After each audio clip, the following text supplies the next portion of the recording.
So when we decided to host a panel on funding for innovation, the question really was, who are the right people to ask that question? Because if you've not really been in the middle of innovation in your own lives, then it's very hard to really comment on that topic. And therefore, we ended up picking what I'm really glad is a panel of people for whom innovation is very, very close to their lives, because they're all from India's technology sector. Be it global MNCs with large presence in India, be it Indian companies that have become global MNCs. All of our panelists today come from companies where a critical part of their core business, not just CSR, but a critical part of their core business is innovating. Be it innovating on technology, on ways to deploy technology, or creating technology from scratch. That is what the business is. And that does reflect in how they approach their CSR strategies as well. Shipra, who's from IBM, Chetan from Tech Mahindra, and Kshitija from Accenture, between them cover a large segment of this sector. And therefore, in my view, is a great set of people to talk to. If you want to understand if CSR, as is popularly said, is about doing things that have already been done, or is CSR really happy and willing to take risks in funding things that haven't been done? And let me start off with that, and I'm going to start off, Kshitija, with you. What's been your own experience of funding or convincing the board and your stakeholders in funding projects that are not doing things that have been done before? There isn't a history to prove that this will work out fine. The people who you're funding don't necessarily come with 10 years of experience doing exactly the same thing. So it's a leap of faith. And then from there, it will turn out the way it does. Yeah. No, I mean, thanks for having us. I think I always like to think of not all CSR is steeped in the old traditional philanthropic model. I think there is CSR that sort of looks at outcomes for sure, but is willing to look at what the bigger picture is and have a more long-term view of that. I think it is a progressive CSR organization, I have to admit. Not all of them are. I think I'm just privileged to be in one of those, lucky enough to be one of those.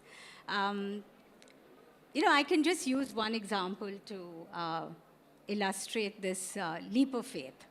And I think nonprofits should sort of pat themselves on the back when they can actually come and convince a donor. So I was at this, it was an incubator that focused on social startups as well as NGOs, and it was a pitch session. So I was invited to be a potential funder for this session. And there were these two young men who were there, pretty soon out of their college careers, IIT. And they stood there in our particular panel. We were quite a few donors there. And they said, we're from IIT, but you did not need to do an engineering degree, a 5-year engineering degree to learn coding. And that's what we're proving. We have 8th standard and 10th standard school dropouts, tribal from Chhattisgarh and Jharkhand. We're putting them through a residential boot camp, and they'd done one pilot. I don't think they had been in operation for even the 3-year, which was mandated by the law at that point. And they said, and these girls don't necessarily, all girls, tribal girls, don't necessarily speak English very well. So they have conceptualized a Gurukul, where they will put these girls through a 1-year boot camp to learn coding at the end of the day. Job outcome, a coder in hopefully an Accenture or any other company. But I thought what was unique about it is, and I use this example because they were so convincing in their passion and their conviction that it works, that these girls would manage their lives in the Gurukul. The Students who get a little more sort of familiar with the topic will teach the others. They will manage the operations of the Gurukul by themselves. So someone will manage the menu, someone will do the cleaning, they'll do it in rotation. And I mean, it's been a fantastic model. I heard them out in 2017 and I said, let's take that leap of faith and do it. And we figured out how to fund them through the incubator, et cetera. But they're still our partners today. We've expanded. They get jobs in organizations like, Tech Mahindra, Accenture, whoever else. But what was really heartwarming, and I think that's when you say worth taking chances on innovations like this, is that, the first batch, I was invited to a virtual ceremony where it was called Pay It Forward. And quite a few students from that first batch actually had donated 1 lakh each from their savings into the program because they truly believed that they wanted to give that back so that other girls got the benefit, and they wanted to talk about it in their community. So I'm saying that leap of faith is something that quite a few CSR organizations are willing to do, but that's what innovation can. And innovation doesn't have to be, hey, this great little asset or little product. It can just be an entirely different idea, getting tribal girls who've barely completed school into the workforce at the end of it in something completely unfamiliar. So I think, yes, my experience has been fantastic. And then we've gone on to do several others, after that. So. Awesome. Thank you for sharing that. Very, very relevant example on, I think, the point that we're trying to make, that it is definitely acceptable. In fact, it is a path that there's a high degree of comfort to walk down if you're able to find people that you're able to trust and bet on. Chetan, I'm going to pick a slightly different flavor of innovation with you. Right? All too often, innovation, earlier this week we saw the Starship come in and land, right, on 2 mechanical arms. Impossible to think a 5-story building is coming and landing on 2 mechanical arms on its own power, right? And that's big bang innovation. But on the other side, which is not so well talked about, is incremental innovation. A lot of small things that are done again and again and again over a period of time, and that adds up. So I would love for you to talk about if that's been something that you've seen actually play out in your own career in the world of CSR. Sure, certainly. Thanks a lot, Sumit, and thank you for inviting me for this. I think it's a very, very important topic that we are discussing, because while on the one hand, innovation could be seen as a weather-beaten sort of a term which we've been hearing about for such a long time. But when I was mulling over this word a little more, I realized that, there are 2 ways to look at innovation. One is as an outcome, right? And especially when we think of innovation, you tend to think of the big bang, the path-breaking kinds. Now that we know does not happen regularly, right? When that happens, it becomes news, which is why you're talking about the Starlink example. But if you think about innovation as a process and not an outcome, right, then innovation is something which can happen regularly. It can happen in the way that you design an intervention. It can happen in the way that you implement an intervention. It can happen in the way in which you evaluate and measure an intervention, right? So it's more about having innovation as a way of thinking, innovative thought embedded into the way that your organization approaches any intervention or any idea, right? Which I think is more important, because sometimes we end up chasing that elusive innovation as an outcome so much that we forget that actually we need to innovate on a daily basis. A simple example could be that, if we just, for example, in Tech Mahindra Foundation, I'd like to give the example of the Skills for Market Training program. Now, I've been associated with this program since we started back in 2012. And, it's a program which is still going strong. Very recently, when we did the count, we realized that we've crossed the 200,000 mark in terms of training young adults, and about 70-75% of them are being placed. When we started this program, in the definition of the program itself, we said that, okay, we are starting this as something where whatever that we'll be doing will not be anything different from what has already been done before, but we'll try to do it differently, right? And we ensure that there are processes which are set in place right at the beginning, and then each and every time that we review this, quarterly on a on a lighter basis, but annually on a more intensive basis, we ask ourselves the question: what is it that we've done better this time, or what is it that we can do better this time than whatever that we've done in the past? I think that is the incremental part that you're talking about, and for anything that we do in the sector, having that thought is something which is critical to any kind of progress or improvement that we are making in anything. Could not agree more. Could not agree more. Shipra, coming to you. You've played CSR roles across a range of organizations, right? Many different sectors. I would love to hear your experience and any examples that come to your mind when you think about CSR funding innovation, irrespective of whether the end result was as expected or not. Because innovation by definition also involves risk. Thank you, Sumit, for having me here for this discussion and lovely panel. I'm learning a lot from each one of you. So India is a country of jugaad. So innovation is something which we are born with, is what I always believe in. Whichever company, whichever organization, or even at home, I think we innovate on a daily basis. So innovation really starts at home. If something has finished, even in our kitchens or in our stationery, for example, you always want to look for an alternative, and that's second human nature. So innovation really needs to start early. Just yesterday, and I was sharing with all of you that we had our annual summit where we had invited children, learners who we support through our programs, and came across stories from students as young as 7th grade, creating an app for farmers to know how much and when to water their field, depending on the soil moisture, depending on the temperature at that point of time. And listening to those stories really, kind of ignites this thing in you that what were you doing in 7th grade, first of all.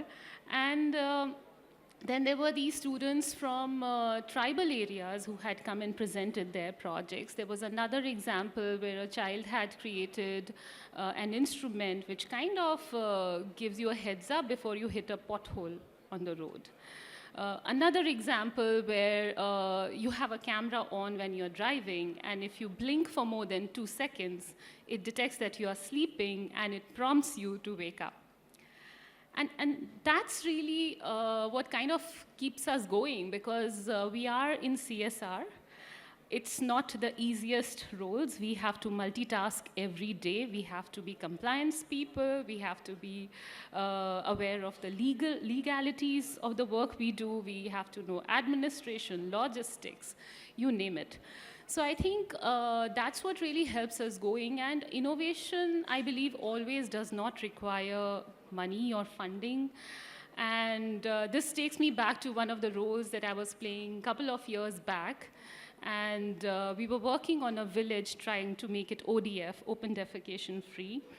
And the government was giving funding to construct toilets. We were adding on to that to make it a slightly better toilet in the village.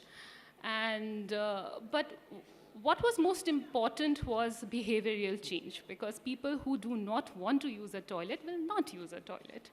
And most of those toilets were getting converted into storerooms or anything else but a toilet. And so there were behavioral, we were doing nukkad nataks, and a lot of things were happening, but it wasn't really adding up, like the number of toilets we were creating and people still going for open defecation. And so I met the district magistrate, and what she did was, and it was her idea, I have to give it to her, she bought a couple of whistles. And she called all the naughty boys and girls from the school, and she handed over the whistles to them. And their job was every morning they see anyone defecating openly, they just had to whistle. And that 1 week of blowing the whistle did what we were trying to do for months. So I think innovation can really be something simple, and we just have to think out of the box. Thank you, Shipra. Chetan, that brings me to a point that I know you at one point raised, that sometimes the need to justify that something is good only if it will work at scale. Just because India is a large country, just because everything is in millions and millions, if your program cannot be shown to be working or feasible at a very, very large scale, it doesn't gather any attention. And it gets somehow considered to be lesser than a program that may be small but highly effective. If you could just expand on that and take us through an example where you've seen not just innovation, but just pure effectiveness being as viable, even at the small scale, that would be wonderful. Sure, certainly. So, Sumit, you're absolutely right. We tend to see success through the lens of scale so much that sometimes those excellent paradigms that exist at an anti-scale level, if I can use that word, tend to get unnoticed. But if you step back and think about it, especially in the field of education, right? The institutions that we equate with excellence are those which are standalone institutions, right? There is one Harvard University which has global renown, right? And even if you look at the best schools in India, most of these are those which do not have too many branches, right? So that itself means that in order to be effective or to excel, you do not really need to scale, right? The other important thing to understand is that it's not just scalability which is important. I think what is more important and sometimes overlooked is replicability. Now, there's a difference between something being replicable and something being scalable, right? For something, for an idea or for a concept or for an intervention to be replicable, it's important that I codify it in a way where it is simple enough for anyone, anywhere, to take it, adapt it, and implement it and use it the way that they want, right? If I'm able to do that successfully, irrespective of whether I am the one who's scaling it across the country, right? I think that is the important thing through which we need to look at interventions. And some of the best programs that I've seen grow from seed to scale are those which have had replicability first in mind. Because in order to make it replicable, you also have to keep it simple and palatable enough for everybody to understand, be able to adapt it and replicate it. We know that you can't have a one-size-fits-all approach in anything, right? And therefore, it's important that you need to have it in such a way where it can be adapted. Now, how, therefore, when you codify it, how flexible can you make it so that it can be adapted, it can be contextualized, okay, based on, it can be customized based on profile of the people who you are working for, level of the people you are working for. These are the things which need to be kept in mind at the design stage itself if you want to have it, have the replicability around it. And then if you have the right set of people backing it, and also if I as an innovator and I'm open with the idea that, okay, here's the idea, take it and take it anywhere, right? Then it obviously becomes far more scalable. And the internet is a great example of that, right? The internet itself, when it was first thought about back in 1969 or 70, I think, at that time itself, it was very clear that it's not going to be governed by a single entity, but it can be used, right? So some of these examples where the replicability of it has been more central to the idea than just applying the scale lens is what is really required if you have to have more and more such examples. And have you actually seen that happen at Tech Mahindra Foundation? I'd like to say yes, but we are trying. Yeah. So, the SMART program itself, I keep going back to it because I think it's something which I personally have stayed with for the last 12 years since we began. And at the time that we started this, there were several other skill development programs which were already in place. However, we realized that in order to really make sure that this has the kind of longevity that we were, hoping for, and the scalability or the replicability, we knew a few things right up front. One, that we had to scale deep before we scale wide. This is a mantra that I keep talking about now because I see the value of scaling deep before you scale wide. The sector that we are working in or whatever domain that you pick, be it education or livelihoods or health or even environment, you need to understand the various layers and nuances that exist over there. Then take a country like India and you multiply things so many more times because of the uniqueness of each region, right? So when we were designing the SMART program, we knew that we had to create something which is going to be as effective in Bangalore as it is to be in Bhubaneswar, as it is to be in Mumbai, as it is in Guwahati, so on and so forth, right? So and also we knew that we had to engage with a large number of NGO partners to be able to actually implement this well, which means that we had to make sure that we create a framework under which we could measure the outcome, the output and the outcome and the impact, etc., but leave enough flexibility in the system for the NGO partners to be able to add their flavor to it, to make sure that the local influences which are critical for the program to succeed, those are in place, right? And I think that's one of the reasons why today the program, as I mentioned, had just crossed this threshold of about 200,000 students. We now have active collaborators. I mean, apart from our network of 80 centers and about 12 academies that we currently run, we are now having active collaborators even within the corporate sector who now working with us, the likes of JP Morgan and most recently the Dell Foundation, which is now working with us to take this program to other areas. So in some ways, I would like to consider that with SMART, we are in that journey towards whatever that we are trying to achieve. I think the word that you used was anti-scale, right?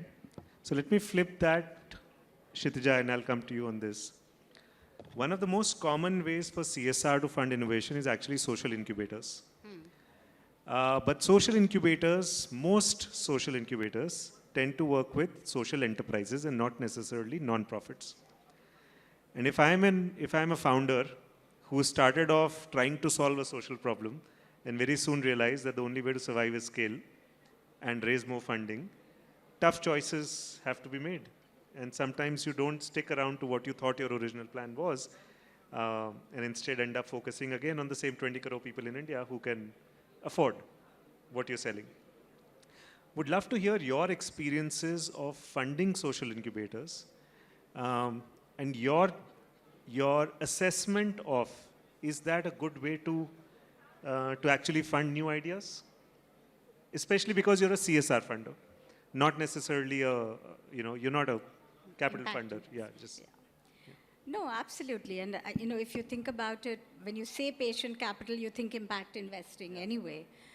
But there must be a reason also the 2% law allows you to fund DST approved incubators. But so I think you go in with a mindset like a VC, that 4 ideas that you funded, none of them may work, but one might. And you'll have to be patient and see it through. Or a measure of your success might well be that you decide to say, we'll provide the seed funding, but if they go on to raise more funding and then they're able to replicate or they're able to scale, then that's success for you too. And we've had both. We had this absolutely, and through incubators, through approved incubators, we funded what was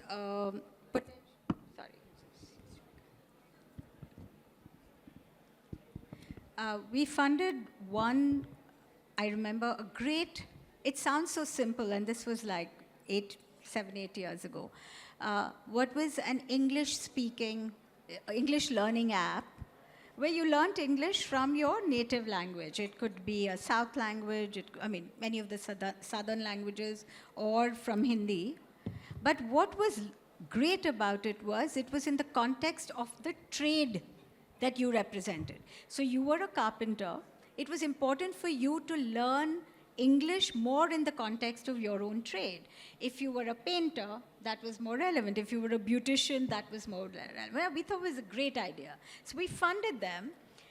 And I think what our funding did was really help them build all the apps, made sure that they could leverage our funding and get all the, their systems robust. Post that, they realized that for them to even continue doing it and not only depend on our funding, they had to go, well, I would not call it commercial, but it was commercial in that sense. Social enterprises are for profit in our country anyway. They got lots of contracts from organizations like the Olas and the Ubers of the world to train their drivers. So they realized that it made sense to go after those and not only depend on incubator grant funding, which I think we completely supported. What was our logic? Our logic was, who was benefiting? It was still the informal worker, right? The drivers or whoever. And so for us, it was a tick mark. There are others where we've been a lot more patient because we know it's going to take a while. For example, these are a few organizations that work with what we call the cohort which does waste to value. So you're talking about structure. There's an organization that we fund which actually we seed funded. They make panels for building houses from agricultural waste, okay? Great idea, completely convinced us. We funded them for about a couple of years. But they went on to raise almost 6 times what we gave them from other commercial funding, and they're still in business. Now, was our end objective of saying we really wanted to have environmental impact, was that met? Yes. Did we have no sort of standard outcomes that we define as CSR funders? Yes. But I think the bigger picture was who benefited, did it meet those goals? And I think that's how some of us in CSR do think when we approach incubators, because otherwise you're not going to get the standard outcomes of saying number of people scaled or the number of children who went to school. You have to recognize innovation and recognize that you're a part of that journey and you will drop off as a funder at some point. So I think that's the way it should work. The concept of dropping off as a funder is in some ways a critical part of CSR because everything's measured in terms of 3+1, right? Or at least is defined in that way. And then you can build on top of that to however long you want it to be. No? I will use that. So the point I was making was that the fact that time duration is a critical part of this. You can't be funding everything forever as the only person on whom the organization is dependent. There will always be follow-on funders, different types of funders, and over a period of time. So I would love to come to you, Shipra, about this. On IBM as an organization, if anything, has seen more business cycles than pretty much everybody else out there, right? And survived through them, has been reborn many times, in fact. So when you think long-term at IBM, what is really long-term? Are we talking 3 years? Are we talking longer? Especially when it comes to CSR. I think if we go to the fundamentals of solving any problem, we always look at the why. And the problem statement that we are trying to address is bridging the talent gap that the industry faces today. And this is not only an IBM problem, it's not even an India problem, it's a global problem. And doing that takes time, and it takes it takes a village, as they say. But as we kind of try to solve this problem, we also want to keep our eyes on the goal and how do we really measure it, because we value it. And so in 2021, our CEO made a public commitment that we will skill 30 million people by 2030. So it's quite long term when we talk about social impact, seeing a view of 10 years. we also see the way the industry is evolving and the way we are evolving, our day-to-day lives. Today, we don't even know how many times artificial intelligence touches our lives in a day. And we made another commitment of skilling 2 million people in AI by 2026. So social impact, as we know, is solving problems that are large, that are complex. No wonder we have the SDGs with a long-term view. No wonder we have 169 targets of the 17 goals that we have. And when we solve these problems, we do need to keep an eye for when and how are we going to solve them. So the way we do it, we have an online platform. It's called skillsbuild.org. It is free to use by anybody. And it has more than 1,000 courses across different subjects. And the whole idea is how do we make skilling and upskilling, rather, more accessible to the underserved. So anyone who logs on the platform, and with an email ID, of course, that's the bare minimum requirement, they can undergo these courses, they can get industry credentials free of cost. So, I was taking a few examples of the children I met yesterday. We like to start early because we feel that's very important. So one of the work that we recently did was revise the AI curriculum for CBSE, which we had created way back in 2019. And even in these 2 to 3 years, so much has changed in AI that we recently revised the curriculum. It's up on the website. It's an elective for grades 11 and 12, which IBM has co-created for them. And so high school students in the colleges, and adult learners at large, these could be also ITI institutions who can access the platform and undergo courses. And of course, for colleges, we have a slightly higher level of courses. They can get access to cloud credits and undertake these courses for upskilling. But again, the problem doesn't really get solved if we stop there. And so we also have a separate module for educators, for the teachers, because then that's when the element of sustainability comes in. And we are learning every day. In fact, I have my team in the room, and they will tell you, we try to innovate with every little piece of feedback that we get, or what we learn along the way, and we are constantly in that journey of trying to solve this massive problem, which is really something where governments, companies, NGOs, the civil society need to come together to solve. Because it's really not only about skilling, it's also upskilling, reskilling. I was reading a report by World Economic Forum that even the workforce currently with jobs, 60% would need to be upskilled by 2027 to stay relevant. So I think it's across, even us here, who have to constantly evolve and look at a long-term view of the problems that we are trying to solve in our day-to-day lives and our professions. So that's what we think. Thank you, Shipra. And I know we are almost at the end of this discussion, so I'm going to ask one last question before we take questions from the audience.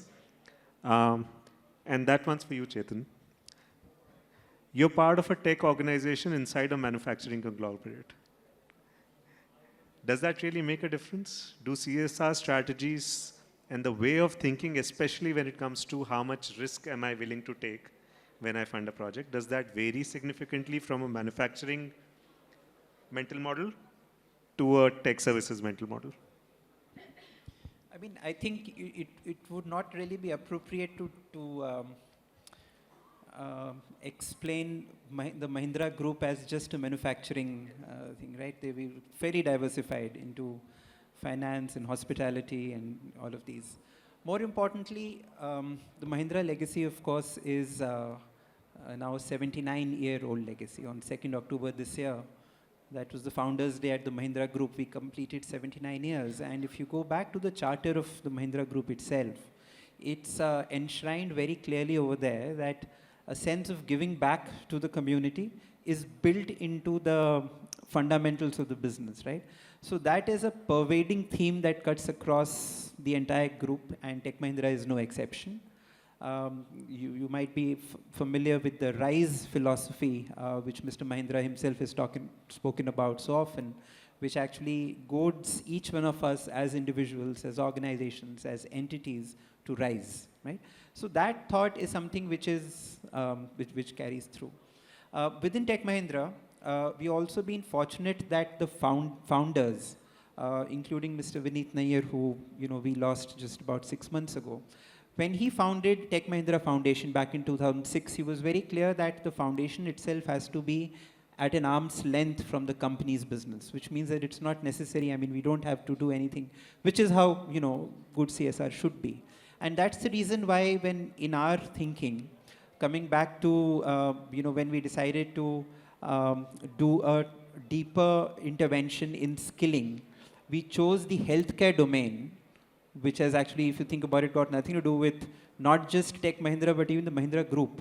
But we realized that healthcare, and this is back in 2015, we realized that healthcare skilling is an area which requires so much more attention, and that is why we've taken that as a theme and have done deep work around that.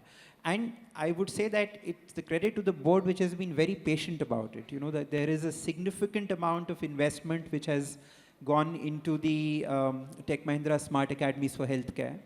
And it's now in its 7th or 8th year that we are beginning to see some real traction with good collaborations, and Tech Mahindra Foundation being recognized for something which is skill development in healthcare, which is not really related to, as I said, the company's business. But having said that, because of being a tech company, we have access to a number of resources. We have access to a lot of advisory when it comes to appropriate use of technology, right? And that is something which we keep drawing upon within the company. Also, I think COVID is now enough years away that we can look at that phase objectively. And I think one of the things which COVID clearly taught all of us is that what is it that works well in a digital format and what does not, right? Because we were forced to pivot to all digital during those 2 years, that we all came out with the lessons that, okay, hey, this works well, but this you require a more traditional, human intervention. And I think that's what we are now moving towards. We are looking at how do you bring in the hybrid in almost every intervention that we do. Wherever we feel that it is feasible, the right thing to do is to bring in digital, including skill development. We are doing that always.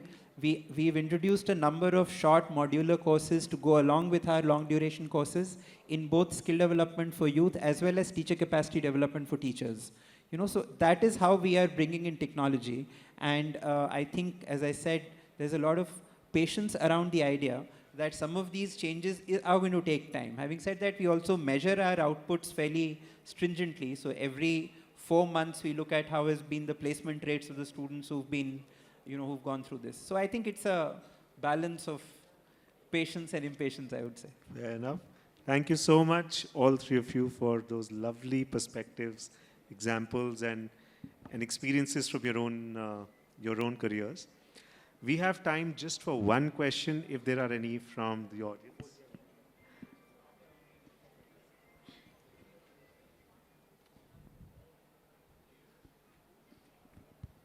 Hello to everyone. My name is Tulsi, and I come from Pune, Maharashtra. My question is for Shipraji. Ma'am, you talked about 2 targets from a social impact standpoint that IBM has. The third one that I am aware of with my limited knowledge is the volunteering, the employee volunteering, where you've pledged to have 4 million employee volunteering hours by 2027. I just wanted to understand a little bit about employee volunteering in your organization. The reason why I asked this question is because it somewhere has a very direct and deep connect with learning, experiential learning, because employees learn in the process. And also that impacts the individual from a transformation standpoint, not just the individual, also the organization, the family of the employee, and the society at large. So just wanted to understand how does that work in your organization? Thank you for the question and also the statement later. I really loved it. Because I believe that, and I started volunteering when I was 13 years old. So I can tell you, when you volunteer, you learn so much in the process. Then, many times people approach it by that they want to give, but you actually end up learning so much more. IBM has a global commitment of reaching 4 million volunteering hours. Like you just mentioned, it's not very easy to do that. We all have a busy life. You're already at 937. Wow. Okay. Thank you for tracking this and also having interest in this topic. So I spoke about skilling. We also have sustainability as one of our focus areas. And in both these areas, we have enough opportunity for employees to come and volunteer. The projects I mentioned the children have been mentored by IBM employees. They have an opportunity to even review CVs of learners from ITI institutions, for example, who may be first-generation learners or people looking for a job in the workforce. They have their LinkedIn profile reviewed. These are small things, but they go a long way in helping them finding a job. We had a girl, Hina, and she was from Rewari, and she was undergoing her graduation when she came across IBM Skills Build. She did courses on professional skills and presentation skills, and she uploaded these certifications on LinkedIn. In a week, she had 66,000 views. So I think that's where the volunteering also plays an important role, because then it also becomes aspirational for these children and learners to keep growing, to keep learning, and taking others along, and also being an influencer, because that works so well in this generation. Thank you. Thank you for sharing that. We're completely out of time, so we'll have to end this here. But thank you, Kshitija, Chetan, and Shipra, for taking the time and for sharing these perspectives with us. Really appreciate it. Thank you. Thank you so much.